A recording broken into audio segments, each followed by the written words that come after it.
Hello hi welcome to my channel. അപ്പോൾ ഇന്നൊരു കുട്ടി റെസിപ്പി ആയിട്ടാണ് വന്നിരിക്കുന്നത്. ഗോതമ്പ് പൊടി വെച്ച് തയ്യാറാക്കിയ ഗോതമ്പ് തവ പിസ്സയാണ്. കുറച്ച് ഇൻഗ്രീഡിയൻസ് മതിയാവും, വളരെ വേഗം റെഡിയാക്കി എടുക്കാം. എല്ലാവരും എൻ്റെ ഈ ചാനൽ ഒന്ന് ഫോളോ ചെയ്ത് സബ്സ്ക്രൈബ് ചെയ്യണേ. ബട്ടർഫ്ലൈസ് എന്നാണ് പേര്. അപ്പോൾ ഈ റെസിപ്പി തയ്യാറാക്കാനായിട്ട് സാധാരണ ഗോതമ്പ് ദോശയുടെ മിക്സ് തന്നെയാണ്. ഗോതമ്പ് മാവിലേക്ക് വെള്ളവും ഉപ്പും ചേർത്ത് അതിൻ്റെ ബാറ്റർ റെഡിയാക്കിയിട്ടുണ്ട്.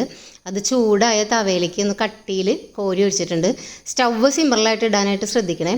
ഇതിന് മുകളിലേക്ക് ഒഴിച്ചു കൊടുക്കാൻ വേണ്ടിയിട്ട് മുട്ടയുടെ ഒരു മിക്സ് തയ്യാറാക്കിയിട്ടുണ്ടായിരുന്നു. മുട്ടയും ഉപ്പും മാത്രമേ ഉള്ളൂ. അപ്പോൾ അതിൻ്റെ മുകളിലേക്ക് ഒന്ന് ഒഴിച്ചു കൊടുത്തിട്ടുണ്ട്, നന്നായി സ്പ്രെഡാക്കി കൊടുത്തിട്ടുണ്ട്.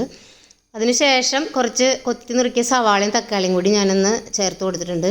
കുറച്ച് കുരുമുളക് കൂടി സ്പ്രെഡ് ചെയ്ത് കൊടുത്തിട്ടുണ്ട്. കുറച്ച് നെയ്യും ഞാൻ അതിൻ്റെ മേൽക്കൂടി ഒന്ന് ആഡ് ചെയ്തിട്ടുണ്ട്. അവസാനമായിട്ട് ഗ്രേറ്റ് ചെയ്ത് വെച്ചിരിക്കുന്ന ചീസ് ഇതിൻ്റെ മുകളിലേക്ക് ഒന്ന് സ്പ്രെഡ് ചെയ്ത് കൊടുക്കുന്നുണ്ട്. അപ്പോൾ ഇത്രയേ ഉള്ളൂ ഇതിൻ്റെ ഇൻഗ്രീഡിയൻസ്. നിങ്ങൾക്ക് വേണമെങ്കിൽ ക്യാപ്സിക്കൊക്കെ ആഡ് ചെയ്യാൻ കേട്ടോ, ഞാൻ ഇത്രയും ചെയ്തിട്ടുള്ളൂ. അത് നല്ല ടേസ്റ്റാണ്, എല്ലാവർക്കും ഇഷ്ടമാവുമെന്ന് വിചാരിക്കുന്നു. ഇത് കുട്ടികൾക്ക് നല്ല ഇഷ്ടമാവും, അതുപോലെ തന്നെ മുതിർന്നവർക്കും കഴിക്കാം. നമുക്കൊരു ഡിന്നർ പോലെയൊക്കെ ഇത് സെറ്റ് ചെയ്ത് കഴിക്കാവുന്നതാണ്. ഇതിൻ്റെ കൂടെ വേറെ കറിയും കാര്യങ്ങളൊന്നും വേണ്ട. അപ്പോൾ ഇത് നമുക്ക് ഒരു വശം എന്ത് ചെയ്യുമ്പോൾ ഒന്ന് മറിച്ചിട്ടിട്ട് കൂടി വേവിക്കേണ്ട ആവശ്യമുണ്ട്. അപ്പോൾ മറിച്ചിടുമ്പോൾ ശ്രദ്ധിക്കുക പൊട്ടി പോകാതിരിക്കാൻ വേണ്ടിയിട്ട്. അപ്പോൾ ഇത്രയേ ഉള്ളൂ ഗോതമ്പ് പൊടി വെച്ച് തയ്യാറാക്കിയ ഗോതമ്പ് തവ പിസ്സ.